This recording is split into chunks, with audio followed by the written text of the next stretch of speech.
My name is Polly Armstrong, and at 67 years old, I never expected to be thrown out like yesterday's garbage by my own daughter. After my husband George died, Amanda invited me to live with her family, only for her husband Derek to declare me an extra mouth to feed 3 months later. Their betrayal shattered me, but little did they know I was sitting on a fortune from George's life insurance. Before I tell you how I turned the tables, let me know where you're watching from and hit that subscribe button. My daughter Amanda is 38 years old, a middle school English teacher with a warm smile and my same auburn hair. Her husband Derek is 40 tall, with thinning blonde hair and perpetually tight lips. He works in commercial real estate sales, though his business has been struggling for years. They have 2 children, my beloved grandchildren, 12-year-old Tyler and 9-year-old Madison. Tyler reminds me so much of George, with his thoughtful nature and love of baseball.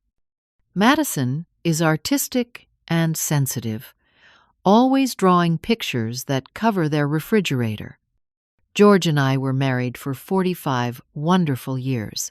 He worked as an insurance agent for the same company his entire career, making a steady income that allowed us to live comfortably in our modest 3-bedroom house in the suburbs. We never had much extravagance, but we took a vacation every summer, usually to the beach in Florida, and we managed to put Amanda through college without her taking on any debt. George was a quiet man, but deeply kind. He remembered every birthday anniversary and special occasion with a card and small gift, even when money was tight.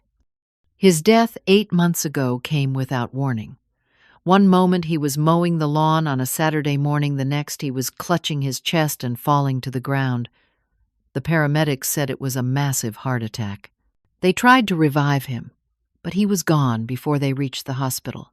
I remember standing in the emergency room, still wearing my gardening clothes, soil still under my fingernails, as the doctor told me my husband of 4.5 decades was gone. The first few months alone in our house were the hardest of my life. The silence was deafening. I would wake up reaching for him, only to find his side of the bed cold and empty.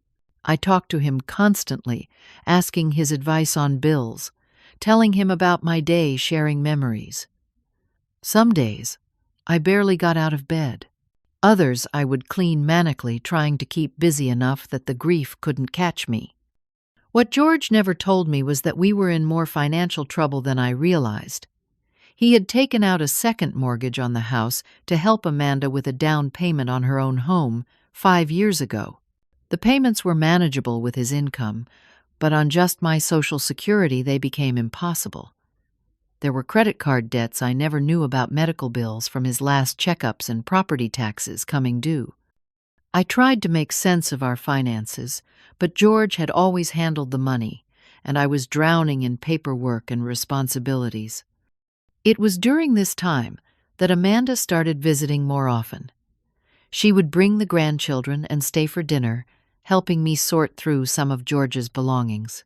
One evening, after the kids had gone to play in the backyard, she sat down with me at the kitchen table, took my hands in hers, and made an offer that seemed like a blessing. "Mom, we have that spare bedroom now that we finished the basement for Tyler. Why don't you come live with us? You could sell this house, pay off the debts, and have some money to live on. Plus, you could see the grandkids every day." I hesitated at first. I had lived in that house for 30 years. Every corner held memories of George and our life together. But the practical reality was becoming clearer each day. I couldn't afford to stay, and the maintenance was becoming too much for me to handle alone. "We would love to have you, Mom," Amanda insisted. "The kids would be thrilled, and you wouldn't have to be alone anymore." So I agreed. The next few weeks were a whirlwind of activity. I had to decide what to keep and what to sell or donate. Each item felt like a piece of my history being discarded. The dining room table where we had shared thousands of meals. The bedroom set we had bought just after our wedding. George's collection of fishing gear that he had meticulously organized in the garage. Our neighbors helped with a yard sale, and what didn't sell went to Goodwill. The house sold quickly for less than I had hoped, but enough to pay off the mortgage and credit cards. After all the debts were settled, I had about $20,000 left, which I put into a savings account. It wasn't much to show for a lifetime of work, but I was grateful to be debt-free. Moving in with Amanda and her family seemed like a new beginning.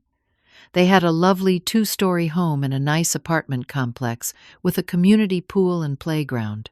My room was small but comfortable with a window overlooking a flowering dogwood tree. I set up a few precious photos of George, and me arranged my clothes in the closet and tried to make it feel like home. Those first few weeks were actually wonderful. I helped Madison with her homework while Amanda prepared dinner. I taught Tyler how to play cribbage, a game George and I had enjoyed for years. I even baked cookies and had them warm and waiting when the kids got home from school. I felt useful and loved. Derek was polite but distant at first. He worked long hours and often came home after the children were in bed. On weekends, he would take Tyler to soccer games, leaving Madison, Amanda, and me to have girls' time together. I didn't mind. I understood that having your mother-in-law in your home could be an adjustment. I tried to contribute in every way I could. I used some of my savings to buy groceries, though Amanda insisted it wasn't necessary. I did laundry, kept the house clean, and prepared meals. I wanted them to see me as an asset, not a burden. But I started noticing small things. Derek would look in the refrigerator and mutter about how quickly the food disappeared now. He would check the electric bill and make comments about the increased usage. Once, when I was watching television in the evening, after everyone had gone to bed, he came downstairs and asked if I really needed to have the lights and television on at this hour. Still, I remained hopeful. Amanda seemed happy to have me there, and the grandchildren were thriving with the extra attention. I told myself that all new living arrangements take time to adjust and that things would smooth out eventually. I couldn't have been more wrong. As the weeks passed, Derek's comments became more frequent and less subtle. One morning, as I was fixing breakfast for the children, he stood in the doorway watching me cook. "That's a lot of eggs," he said, eyeing the pan. "Food costs have really gone up since you moved in, Polly." I tried to laugh it off. Growing children need protein. Besides, I bought these eggs myself. He shrugged and walked away, but the comment stung. I began to keep receipts for everything I purchased, determined to prove I was paying my way. About a month after I moved in, I overheard an argument between Amanda and Derek. I hadn't meant to eavesdrop, but their voices carried through the vents between my room and their master bathroom. "She is my mother," Derek Amanda was saying, her voice tight with tension. "Where exactly do you expect her to go?" "I am not saying she has to leave tomorrow," Derek replied, "but we agreed this would be temporary while she figured out her next steps. It's been a month, and she hasn't even mentioned looking for a place of her own. She just lost Dad. She can't live alone right now. We can't afford to support another adult indefinitely, Amanda. We're barely making ends meet, as at Island." Their voices dropped then, and I couldn't hear the rest of the conversation. I sat on my bed, heart pounding, feeling like an intruder in their home. That night at dinner, I noticed Amanda wouldn't meet my eyes, and Derek was more withdrawn than usual. Over the next few weeks, I became painfully aware of a change in Amanda's behavior toward me. The warm hugs when she came home from work became quick pats on the shoulder. Our long conversations over coffee in the morning shortened to brief exchanges about the day's schedule. She stopped asking me to help with the children's homework, instead sending them to their rooms to work alone. The tension in the house was palpable, especially when Derek was home. He began keeping track of utility usage, putting a chart on the refrigerator where everyone was supposed to mark when they took showers or ran the dishwasher.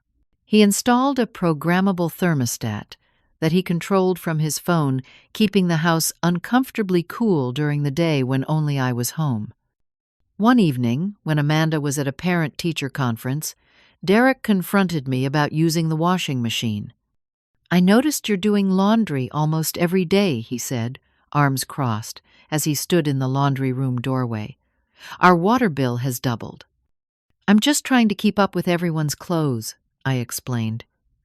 "The children go through so many outfits, and with your work clothes and Amanda's."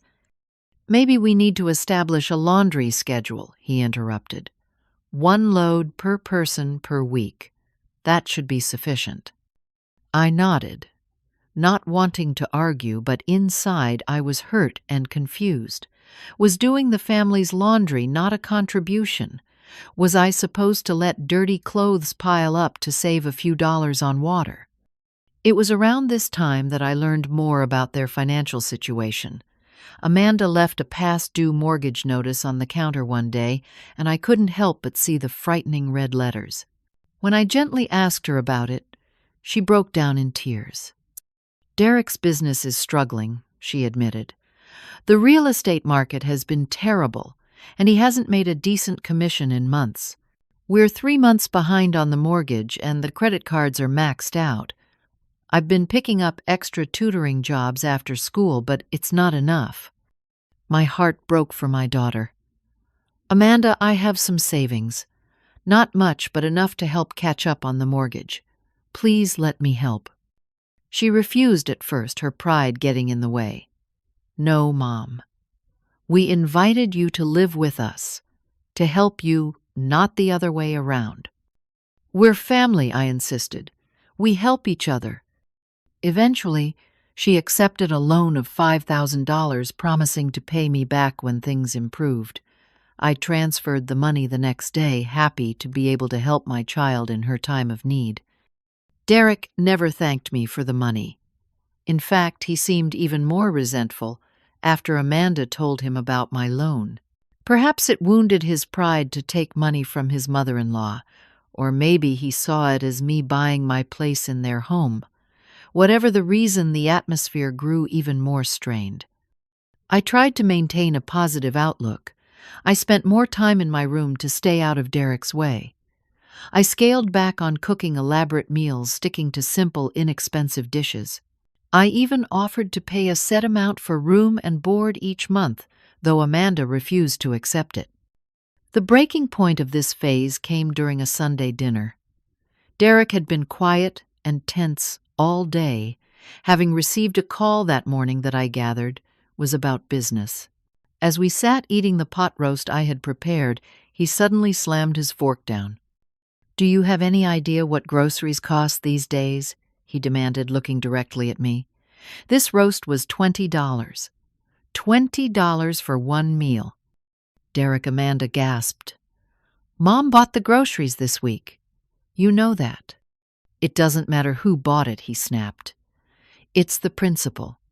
We can't afford to eat like this anymore." The children stopped eating, their eyes wide with alarm. Madison's lip trembled, and Tyler stared at his plate. "I'm sorry," I said quietly.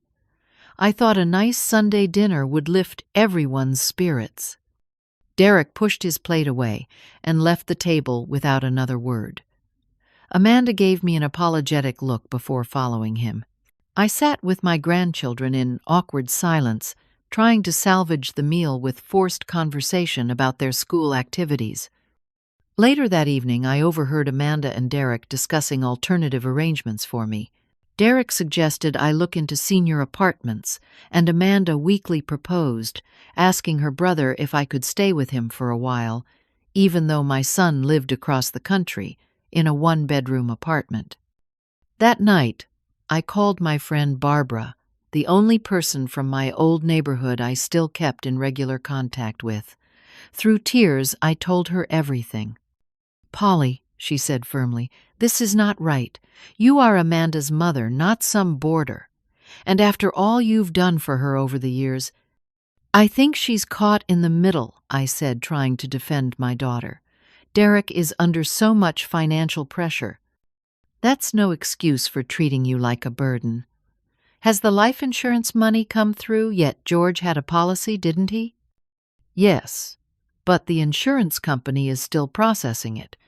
They said it could take up to 6 months. When it comes, you'll have options, Barbara assured me. Just hang in there. And remember, my guest room is always available if things get too difficult. I thanked her, but insisted I would make things work with Amanda and Derek. I couldn't bear the thought of giving up on my daughter.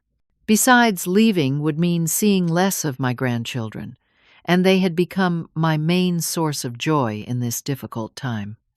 But as I hung up the phone, I couldn't shake the feeling that I was no longer welcome in what I had hoped would be my new home. The realization that my own daughter might see me as a burden was almost as painful as losing George.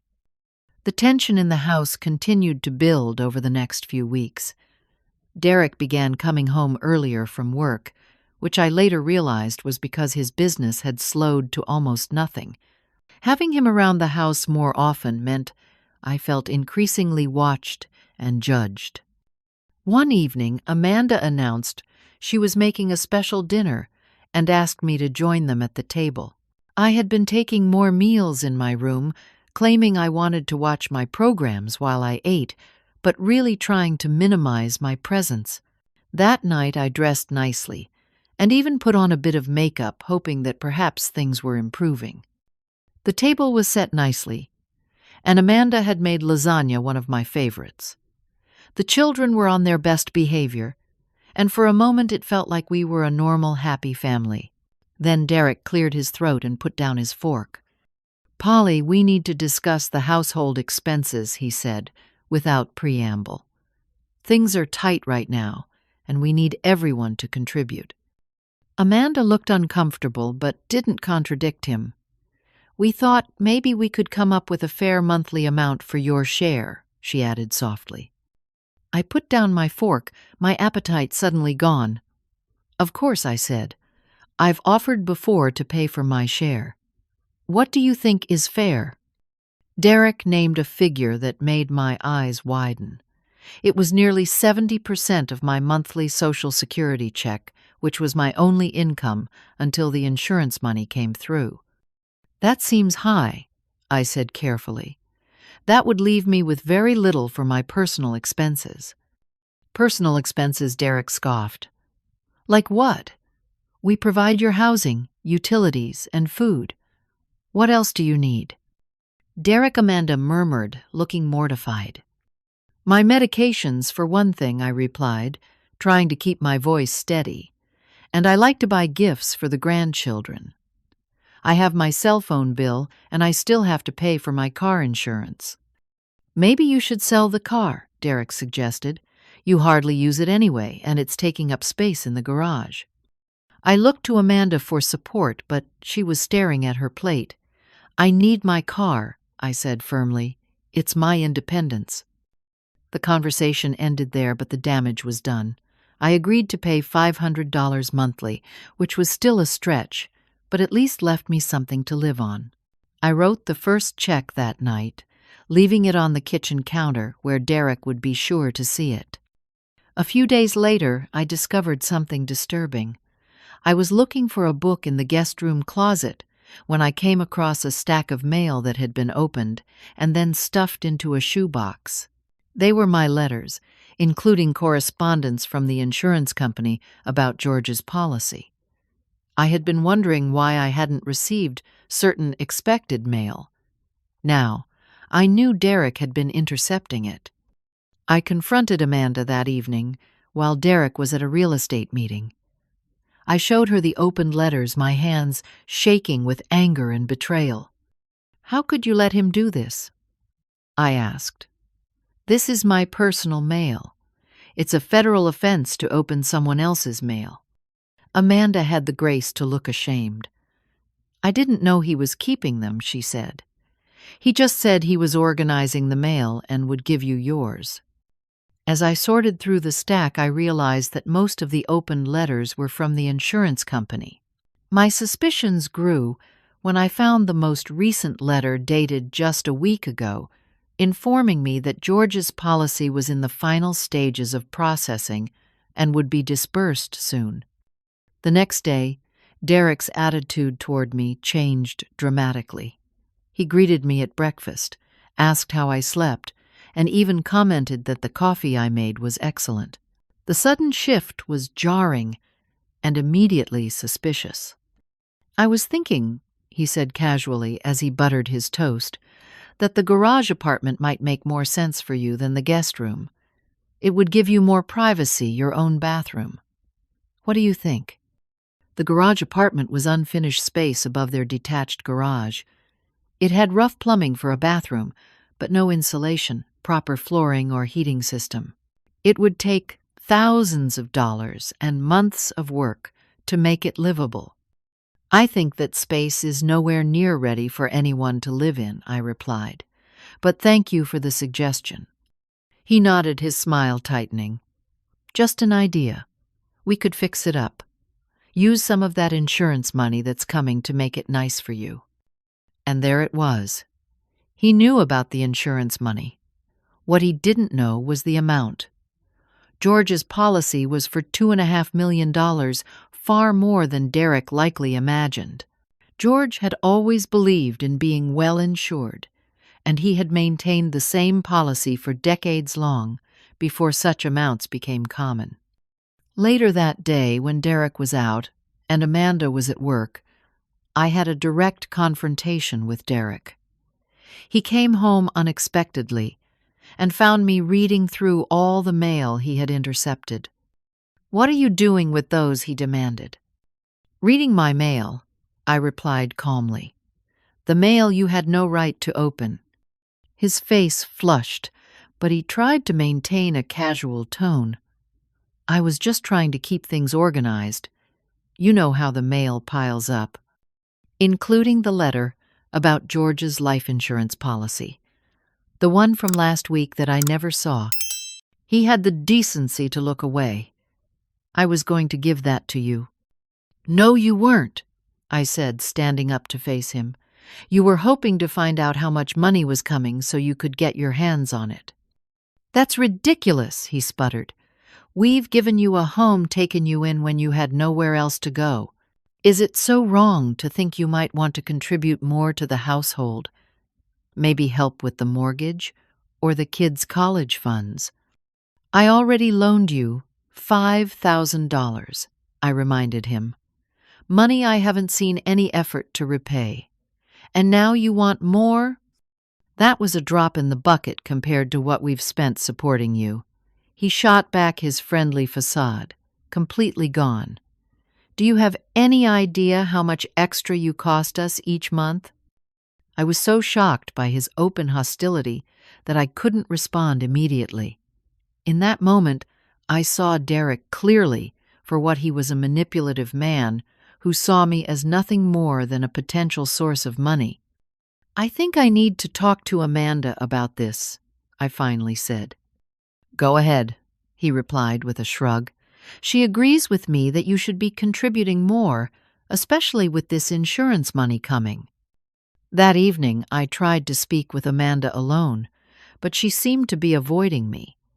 When I finally cornered her in the laundry room, she was defensive before I even began.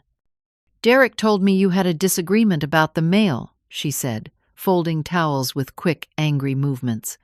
"He was just trying to help Mom." By opening my private correspondence. "By hiding insurance information from me?" I asked.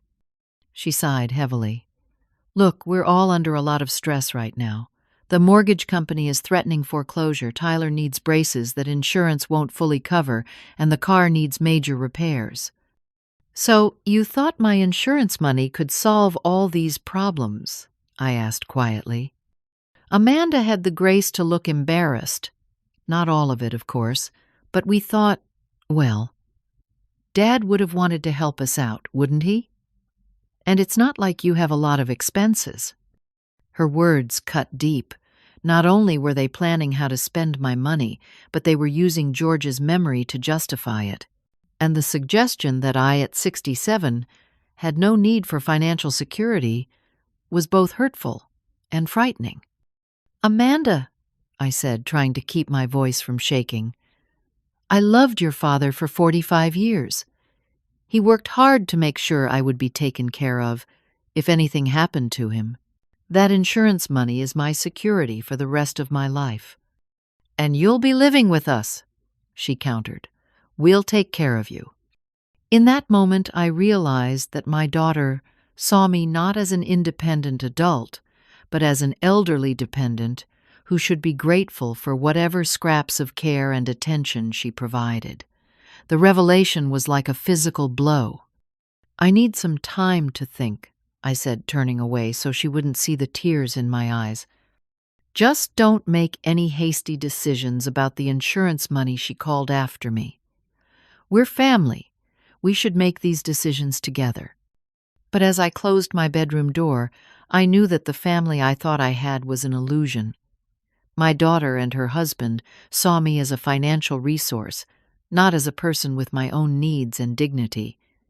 The betrayal was complete. 3 days later, Derek called a family meeting in the living room after dinner. The children were sent to their rooms despite their protests, and Amanda, Derek, and I sat in uncomfortable silence for a moment before Derek spoke. "Polly," he began in what I'm sure he thought was a reasonable tone, "Amanda and I have been discussing our situation, and we think it's time to make some changes." Amanda nodded, not meeting my eyes. "We've been under a lot of financial strain lately," she added. "The truth is," Derek continued, leaning forward with his elbows on his knees, "we simply can't afford to keep supporting an extra person in this household. The additional utilities, food, and space requirements are pushing us to the brink financially." I sat very still, absorbing his words. "An extra person," I repeated. "You mean me, your children's grandmother, your wife's mother." Derek had the grace to look slightly uncomfortable, but he pressed on. "I'm just being practical. We have our own family to think about. Right now, you're just an extra mouth to feed, and we can't sustain it." The phrase "extra mouth to feed" hit me like a physical blow. I looked to Amanda, expecting, hoping she would defend me. Instead, she stared at her, hands folded in her lap. "Amanda," I said, my voice barely above a whisper. She finally looked up, her eyes shining with tears, but her jaw set. "It's not personal, Mom. We're drowning here. Derek hasn't had a commission in 3 months. We're behind on everything. We just can't do this anymore." "I see," I said, my voice surprisingly steady, despite the earthquake happening inside me. "And what exactly are you proposing?" "We think it would be best if you found other arrangements," Derek said. "We can give you 30 days, of course. That should be enough time to find a small apartment or senior living facility." 30 days, I echoed. "How generous of you." "Mom, please understand," Amanda pleaded. "This isn't what I want, but we don't have a choice." "There are always choices, Amanda," I said, "and you've made yours." I stood up, my legs shaking, but my back straight. "I'll start packing tomorrow." As I walked to my room, I heard Derek murmur to Amanda. That went better than expected. Once inside my room, I closed the door and finally let the tears come. Deep, wrenching sobs that I muffled with my pillow so they wouldn't hear. Not for their sake, but because I couldn't bear for them to know how deeply they had hurt me. I cried for the loss of the daughter I thought I had, for the home I had hoped to find with my family, and for George, who would have been devastated to see his daughter treat me this way. The next morning, Amanda knocked on my door with a cup of coffee and an awkward attempt at an apology. "Mom, I'm sorry about last night. Derek can be blunt sometimes, but he means well." I took the coffee but didn't invite her in, "Does he?" Because telling your mother she's an extra mouth to feed doesn't sound well-meaning to me." Amanda sighed. "It came out wrong. We're just in a really tight spot right now. So tight that you can't help your recently widowed mother. So tight that the woman who raised you, who helped put you through college, who just loaned you $5,000, is now a burden to be discarded. It's not like that she protested weakly." "It's exactly like that," I replied. "And the worst part is that you're standing by and letting it happen. What am I supposed to do? He's my husband.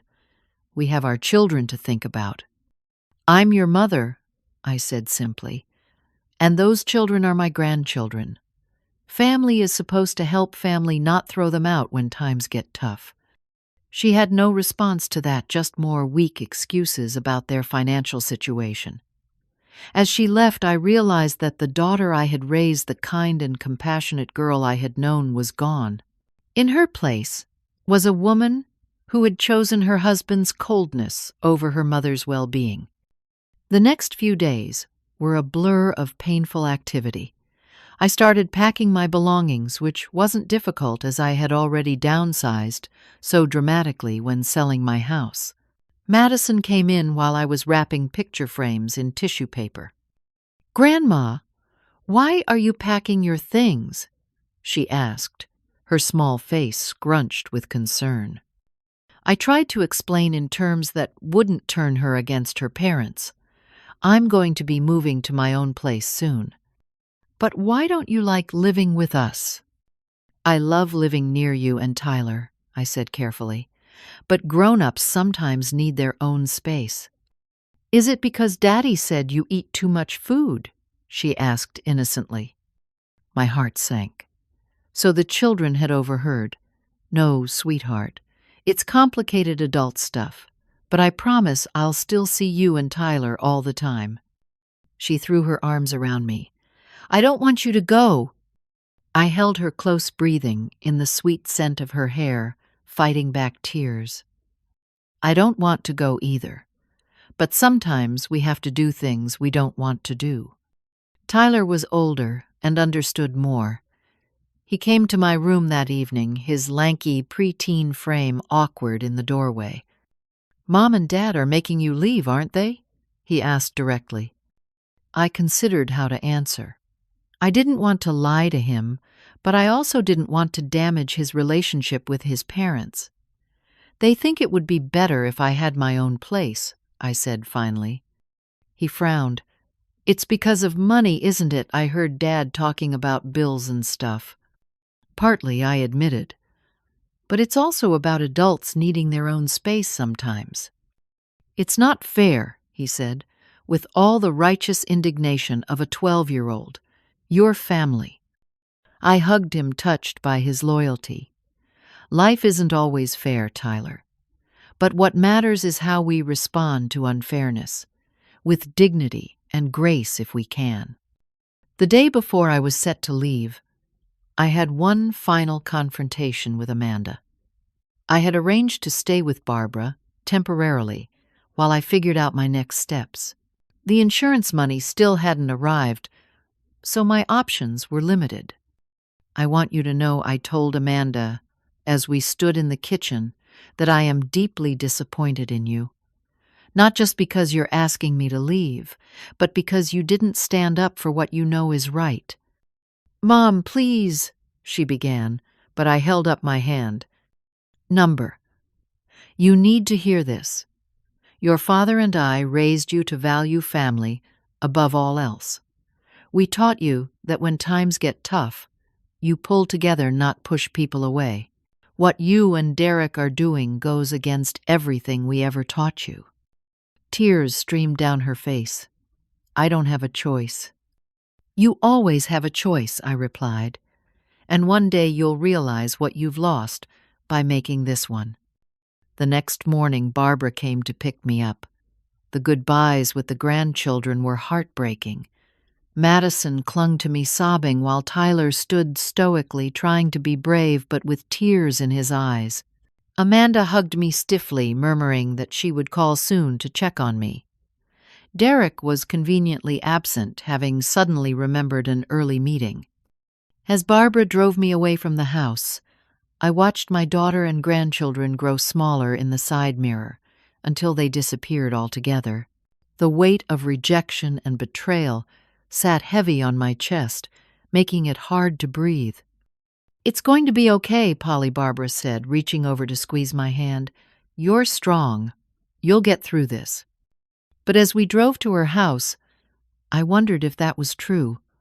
At 67, I had lost my husband, my home, and now my daughter.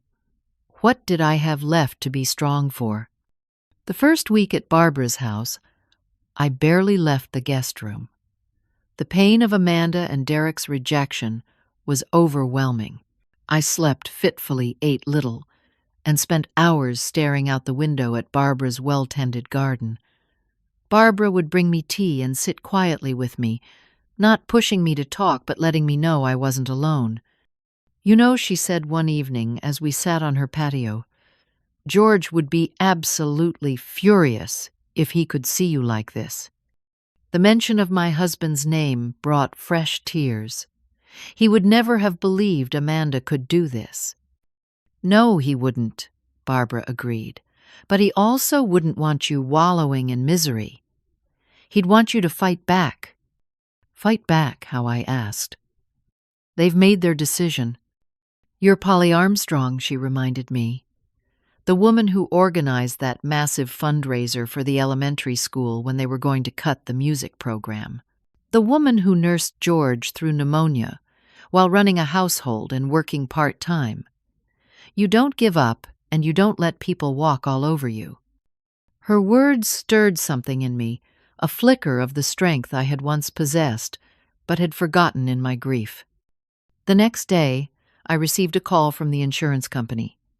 George's policy had finally been processed, and the money would be deposited in my account within 3 business days. The sum, as I had known, was $2.5 million. The agent on the phone congratulated me as if this money could possibly compensate for the loss of my husband and now my daughter. But the money did represent something important, something I had almost forgotten in the fog of grief and rejection, freedom and independence. I made an appointment with a financial advisor named Martin Winters, whom Barbara recommended. He was about my age, with silver hair and kind eyes behind sensible glasses. In his office, I explained my situation, including the recent painful eviction from my daughter's home. "First, let me say how sorry I am for your loss and for the difficult situation with your family," he said. "But financially speaking, Mrs. Armstrong, you're in an excellent position. With proper management, this money will provide you with security and comfort for the rest of your life." He outlined a plan for investing most of the money conservatively while keeping some liquid for immediate needs. When I told him I needed to find a place to live, he suggested looking into condominiums in nice areas. "At your age, you want something with minimal maintenance requirements, but in a good location with amenities," he advised. "And with your assets, you could also consider investment properties that could provide additional income." The idea of investment properties stuck with me. That evening, as Barbara and I shared a bottle of wine on her patio, I mentioned what Martin had said. "Investment properties," Barbara mused. "You know what would be poetic justice? If you bought the building where Amanda and Derek live." I laughed, thinking she was joking. "Can you imagine their faces?" "I'm serious, Polly. Their apartment complex is owned by West Side Properties. My nephew works for them. I think I heard him mention that they're looking to sell some of their smaller properties." The seed was planted. The next day, I did some research online about the property where Amanda and Derek lived. It was a 16-unit building, well-maintained, but not luxury by any means. The management company's website didn't list it for sale, but I decided to make a call anyway. To my surprise, the property was indeed being quietly marketed to potential investors. The asking price was $1.2 million less than half of my insurance money. I scheduled a meeting with the sales director, careful not to mention my connection to any of the tenants. Before the meeting, I consulted with a real estate attorney named Sarah Jenkins. She explained the process of purchasing an apartment building and the legal responsibilities of being a landlord. Many owners create an LLC to hold the property, she advised. It provides a layer of legal protection and can also give you some privacy as the owner. Privacy would be important, I admitted, and explained the situation with Amanda and Derek. Sarah raised an eyebrow. Well, that's certainly an unusual motivation for purchasing a property, but there's nothing illegal about it as long as you follow all landlord-tenant laws going forward. With her help, I set up an LLC called PAA, Properties for Polly Armstrong. Armstrong, using George's last name twice to make it less obvious. Then I met with the West Side Properties sales director, who gave me a tour of the building. I made sure to schedule it when I knew Amanda would be at work. The building was in good condition overall, with some deferred maintenance that would need attention but nothing major. The finances looked solid, with stable rent-paying tenants in most units. The sales director did mention that one unit was 3 months behind on rent. Unit 7B, he said, checking his records. We've initiated eviction proceedings, but it's a slow process. Unit 7B, Amanda and Derek's apartment. So they hadn't been paying rent even while demanding money from me. The irony was almost too much. I made an offer of $1.1 million, slightly below asking, but with a quick closing timeline. After some negotiation, we settled at $1.15 million. Sarah helped me through the paperwork, and Martin advised on the financial aspects. Within 3 weeks, I was the owner, through my LLC, of the building where my daughter and son-in-law lived. I hired a property management company to handle the day-to-day operations. The manager, a capable woman named Tanya Rodriguez, would be the face of the ownership for the tenants. I explained that I wanted to remain anonymous. That's not unusual, she assured me. Many property owners prefer to keep a low profile. When she asked about my plans for the property, I was ready with my strategy. I want to bring the rents more in line with market rates, I said. I've done research and most units are about 30% below comparable properties in the area. A rent increase that large might cause some tenants to leave, Tanya warned. Then we'll find new ones, I replied with a confidence I didn't know I possessed. And I want to start with Unit 7B.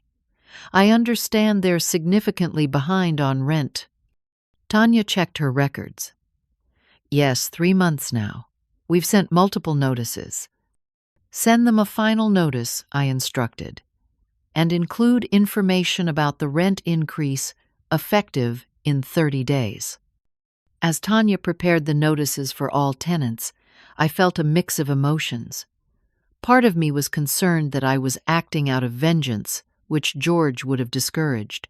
But another part, a stronger part, felt this was justice, not revenge. Amanda and Derek had treated me as nothing more than a financial burden. Now they would learn the consequences of their actions. The notices went out on a Tuesday. On Wednesday evening, my phone rang with Amanda's number. "Mom," she said when I answered, her voice tight with panic, "something terrible has happened. We just got a notice that our rent is going up by 30%, and they're saying we have to pay all the back rent immediately, or face eviction. We can't afford this." I took a deep breath. That sounds serious. "It's a disaster," Derek says. "It has to be a mistake. We've lived here for 5 years. They can't just raise the rent like that." "Actually, with proper notice, they can," I said, remembering what Sarah had explained to me.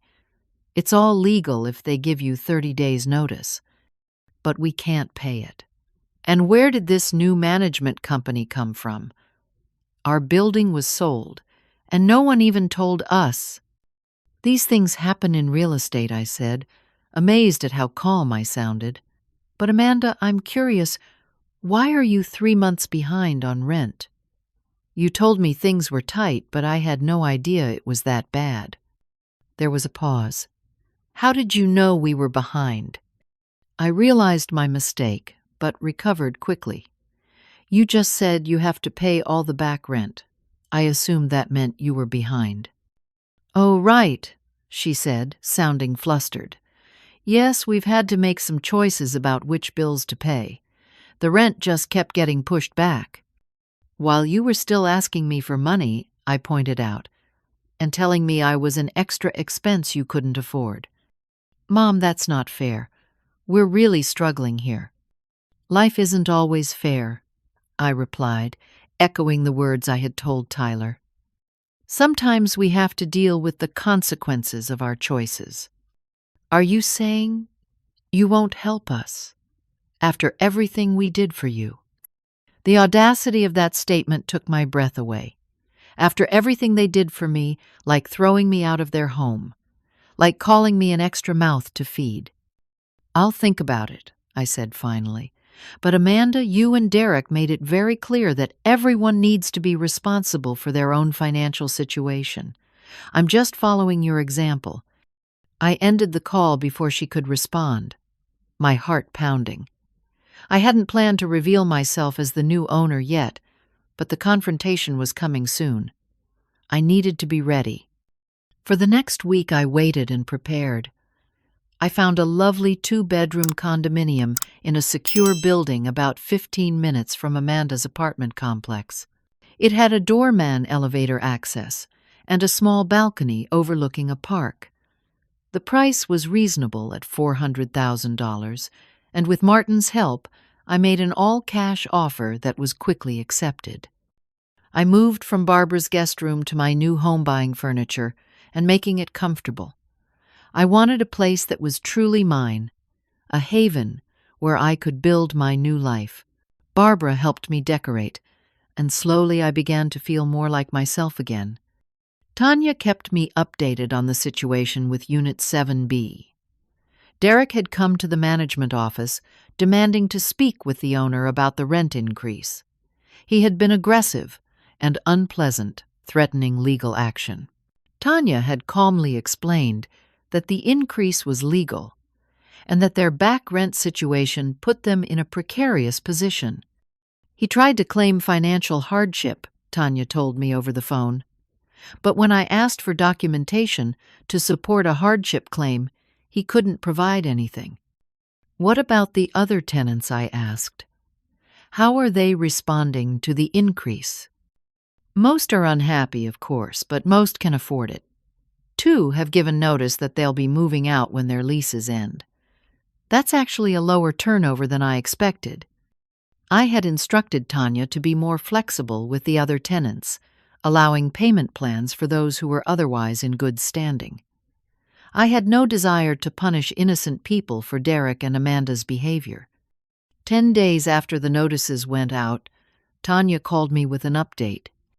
Unit 7B still hasn't made any payment, she reported. The 30-day notice period for the eviction process has elapsed. We can now file with the court. Hold off on that, I said. I think it's time I paid them a visit myself. I chose a Saturday morning when I knew both Amanda and Derek would be home. I dressed carefully in a blue silk blouse and tailored slacks with pearl earrings George had given me for our 40th anniversary. I wanted to look confident and prosperous, not like the defeated woman who had left their home 2 months earlier. Barbara insisted on driving me. For moral support, she said. Besides, I want to see their faces. As we pulled up to the apartment complex, I felt a flutter of nerves but pushed it down.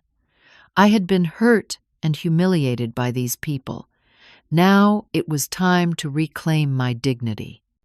I knocked on the door of Unit 7B, standing tall despite my racing heart. Derek opened it, his expression changing from irritation to surprise when he saw me. "Polly," he said, "this isn't a good time. We're in the middle of a crisis here." I know, I replied calmly. That's why I'm here. May I come in? He hesitated but stepped aside. Amanda was at the kitchen table surrounded by papers, her face drawn with stress. She looked up momentarily, confused by my presence. Mom, what are you doing here? We were going to call you, but things have been so chaotic. I heard about your situation with the apartment, I said, taking a seat across from her. The rent increase and the back payments. Derek sat down heavily. It's a nightmare. The new owners are sharks. They bought the building and immediately jacked up the rent. We can't afford it, and they're threatening eviction if we don't pay the back rent immediately. 3 months of back rent, I said pointedly. That's quite a lot, especially when you were so concerned about the financial burden of having me live here. Amanda had the grace to look embarrassed. Mom, that was different. We were trying to keep a roof over our heads. By throwing me out of it, I reminded her. By calling me an extra mouth to feed, while you weren't even paying your rent. Derek shifted uncomfortably. Look, we made some hard choices. Maybe they weren't the right ones, but we were desperate. Desperate enough to intercept my mail, to try to get your hands on my insurance money while planning to evict me from your home. Their shocked expressions confirmed what I had suspected, that they had no idea I knew about the mail tampering. That's right, I continued. I found all the opened letters, including the ones from the insurance company. You knew the money was coming, and you still chose to throw me out rather than wait and ask for help properly. We weren't trying to steal your money, Amanda protested weakly. We just thought as family you would want to help us. Family. I repeated the word bitter in my mouth. Is that what you call it when you treat someone the way you treated me? Derek, always quick to anger, stood up. We don't need a lecture right now, Polly. Unless you're here to help with this rent situation, I think you should leave. I remained seated, perfectly calm. Actually, I am here about the rent situation. I wanted to discuss it with you personally as the new owner of this building. The silence that followed was absolute. Amanda's mouth opened and closed without sound. Derek stared at me as if I had suddenly started speaking in tongues. What did you say? He finally managed. I said I'm the new owner of this building, PAA Properties, LLC. That's me, Polly Armstrong. Armstrong. I thought using your father's name twice would make it less obvious, I added to Amanda. That's not possible, Derek sputtered. You don't have that kind of money. I do now, I replied. George's life insurance policy was for $2.5 million, more than enough to buy this building and still have plenty left over for a comfortable retirement. Amanda had gone pale. You bought our building. Why? Call it an investment in karma, I said. You threw me out for being a financial burden. An extra mouth to feed, I believe was the phrase. Now I own the roof over your head. Derek's face had turned an alarming shade of red. This is insane. You can't do this. I already have, I replied calmly. Everything is legal and properly documented. I own this building, and as the landlord, I have the right to set the rent at market rates and to expect timely payment. You're doing this for revenge, Amanda accused, tears in her eyes. No, I said firmly. I'm doing this as a business decision. The building was undervalued, the rents were below market, and it's a sound investment. The fact that you happen to live here is certainly ironic, but it doesn't change the financial reality. So what now? Derek demanded. You're going to evict your own daughter, your grandchildren. That depends on you, I said.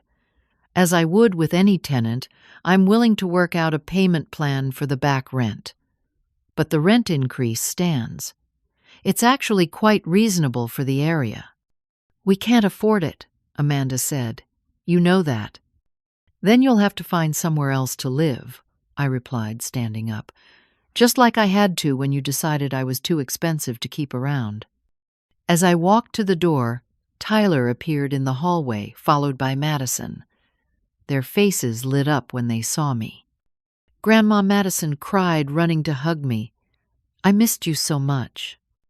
I held her close, breathing in the sweet scent of her hair. I missed you too, sweetheart. Tyler approached more cautiously, looking between me and his parents. What's going on? Why is everyone yelling? Derek opened his mouth, but I spoke first. Your parents and I are having a grown-up discussion about responsibilities and consequences. Grandma owns our building now, Madison said clearly, having overheard part of the conversation. Is that true? I nodded. Yes, it island. Tyler's eyes widened. Whoa, that's actually kind of cool. It's not cool, Derek snapped. It's manipulative and vindictive. Like kicking Grandma out, was Tyler shot back, surprising everyone. I heard what you said about her being an extra mouth to feed. That was mean. Amanda put her hand on Tyler's shoulder. It's complicated, honey. No, it's not, he insisted.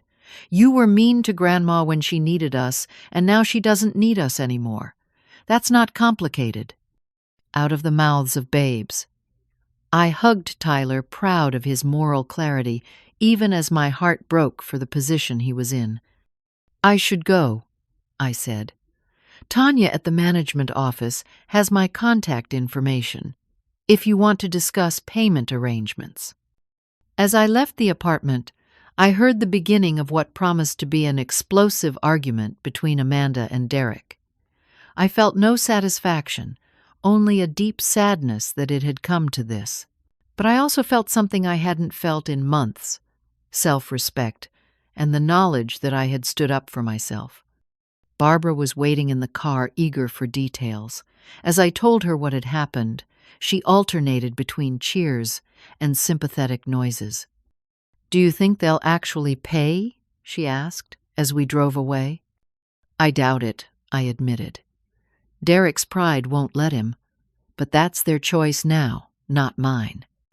The weeks following my confrontation with Amanda and Derek were difficult but transformative. I settled into my new condominium, creating a warm and inviting space that reflected my personality. I joined a book club in the building and started taking water aerobics classes at the community center nearby. Slowly, I began to build a new life for myself. As I had predicted, Derek refused to pay the increased rent or set up a payment plan for the back rent. Tanya kept me informed of their communications, which grew increasingly hostile. Finally, after all legal waiting periods had passed, formal eviction proceedings began. I took no joy in this process. Despite everything, Amanda was still my daughter, and Tyler and Madison were my beloved grandchildren. But I had learned a valuable lesson about standing up for myself, and I wasn't going to back down now. During this time, I made a point of reaching out to the grandchildren independently. I invited them to my new home for weekend visits, took them to movies and museums, and created a safe space where they could escape the tension at home. Derek initially tried to prevent these visits, but Amanda, perhaps feeling guilty, overruled him. One Saturday, as I was baking cookies with Madison in my new kitchen, she asked the question I had been dreading. Are you really going to make us leave our house, Grandma? I sat down at the table and pulled her onto my lap, though at 9, she was almost too big for it. Sweetheart, the situation with your parents is very complicated. They haven't been paying their rent for a long time, even before I bought the building. But you could let them stay anyway, right? Because you're the boss now. I could, I acknowledged. But part of being a grown-up is learning that actions have consequences. Your parents made choices, and now they have to deal with the results of those choices. Like when they made you leave our house, she asked with the piercing insight of children. Yes, like that. They decided they couldn't afford to have me live with you anymore. Now they have to decide if they can afford to stay in their apartment. She considered this her small face serious. That seems fair, I guess. But I don't want to move. I like my school and my friends. I know, sweetheart. And whatever happens, I'll always be here for you and Tyler. Meanwhile, Derek's business continued to deteriorate. According to Tyler, who had overheard his parents arguing, Derek hadn't closed a sale in over 4 months. They were behind on car payments and credit card bills, not just rent. The financial house of cards was collapsing. 3 weeks after the eviction process began, I received a call from Amanda.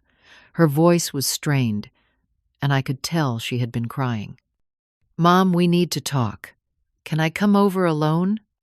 I agreed, and an hour later she was at my door. She looked exhausted with dark circles under her eyes and her clothes hanging loose on her frame. I invited her in and offered her tea, which she accepted with shaking hands. "Your place is beautiful," she said, looking around at my new home. "Thank you. It suits me." She took a deep breath. "Mom, I need your help. Derek's business has completely failed. We're drowning in debt, and now with the eviction, we don't know what to do." I sat across from her, keeping my expression neutral. "What kind of help are you looking for?" "Money," she admitted bluntly. "A loan to get caught up on the rent and other bills. And maybe a reduction in the rent going forward."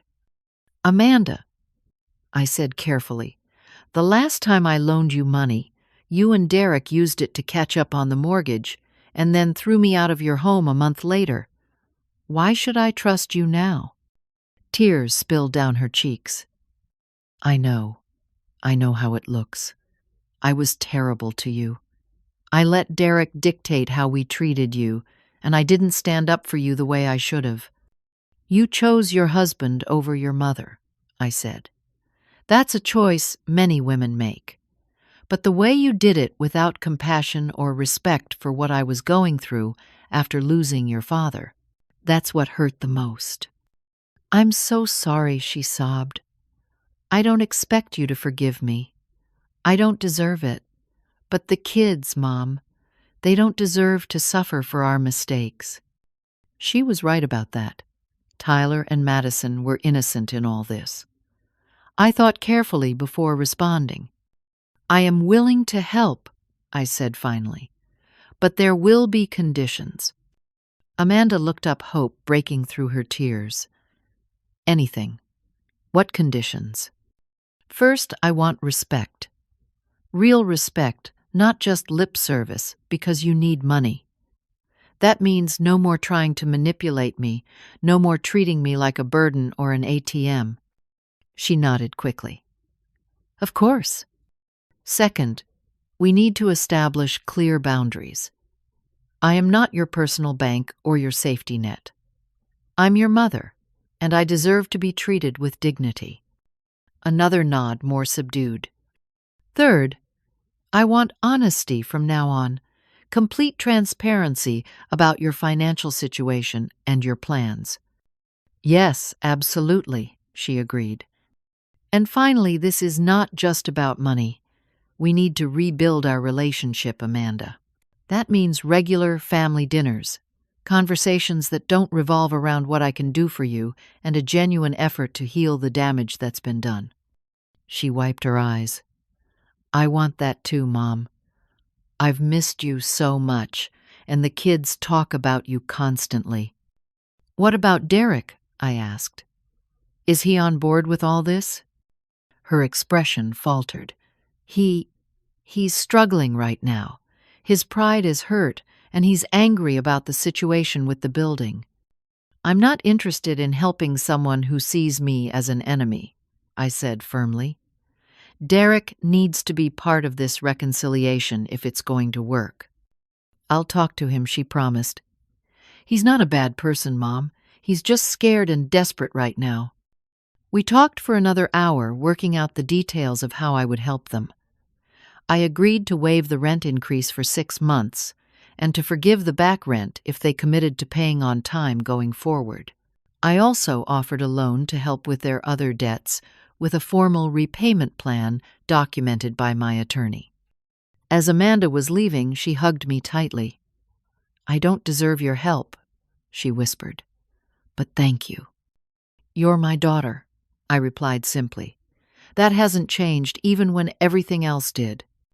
The reconciliation wasn't immediate or easy. Derek initially refused to meet with me, still too proud to admit his mistakes. But as their financial situation continued to deteriorate, he finally agreed to a family dinner at my condominium. It was tense at first. Derek sat stiffly on my sofa, barely making eye contact. Amanda was nervously chatty, trying too hard to smooth over the awkwardness. The children, sensing the tension, were unusually quiet. "I appreciate you coming," I said as we sat down to eat. "I know this isn't easy for any of us." Derek finally looked at me directly. "Why are you helping us? After what we did, what I said to you, why not just evict us and be done with it?" "Because that's not who I am," I replied. "And more importantly, it's not who your children need me to be. They need adults who can admit mistakes and try to make things right, not people who hold grudges until everyone drowns." He looked down at his plate. "I was wrong about you, about a lot of things." It wasn't quite an apology, but it was a start. Over the next few months, our relationship slowly mended. Derek found a job with a more stable income working for a commercial property management company. Ironically enough, Amanda took on additional tutoring hours to help with their finances. They followed the repayment plan for the loan I had given them, making each payment on time. More importantly, we established a new family dynamic based on mutual respect. They visited my condominium regularly, and I occasionally spent time at their apartment. We celebrated holidays together, with none of the underlying tension that had characterized our previous arrangement. As for me, I discovered a talent for property investment. With Martin's guidance, I purchased 2 more small apartment buildings, creating a modest but reliable income stream to supplement my retirement funds. I joined the board of a local nonprofit that helped seniors find affordable housing, using my new expertise to make a difference in my community. The experience changed me in profound ways. I learned that standing up for myself didn't make me selfish or unkind, just human. I discovered strength I didn't know I possessed, and independence I had never fully embraced during my years with George. One evening, as Barbara and I shared a bottle of wine on my balcony, she asked if I regretted buying the apartment building. "Not for a moment," I replied honestly. It forced Amanda and Derek to see me as a person with power and agency, not just an aging mother to be managed and discarded. "And it was a damn good investment," Barbara added with a laugh. That too, I agreed. But the real investment was in myself, in believing that I deserved better than what they were offering me. Life continues to unfold in unexpected ways. There are still occasional tensions with Derek, moments when Amanda falls back into old patterns of expecting me to solve her problems. But now I have the confidence to set boundaries and the self-respect to enforce them. The most valuable lesson I learned through all of this is that family relationships should be based on love and respect, not obligation or financial advantage. Sometimes the kindest thing we can do for those we love is to refuse to let them treat us poorly, even when it would be easier to give in. My journey from devastation to empowerment wasn't easy, but it was necessary. And in the end, it gave me not just financial security, but something far more precious, the knowledge that at 67 years old, I was strong enough to start over and wise enough to create a life on my own terms. Have you ever had to stand up to family members who weren't treating you with respect? What boundaries did you set? Let me know in the comments below, and don't forget to like, subscribe, and share this video if my story resonated with you. Remember, it's never too late to demand the dignity you deserve, even from the people who should have given it freely all along. Thank you for listening, and I'll see you in the next video.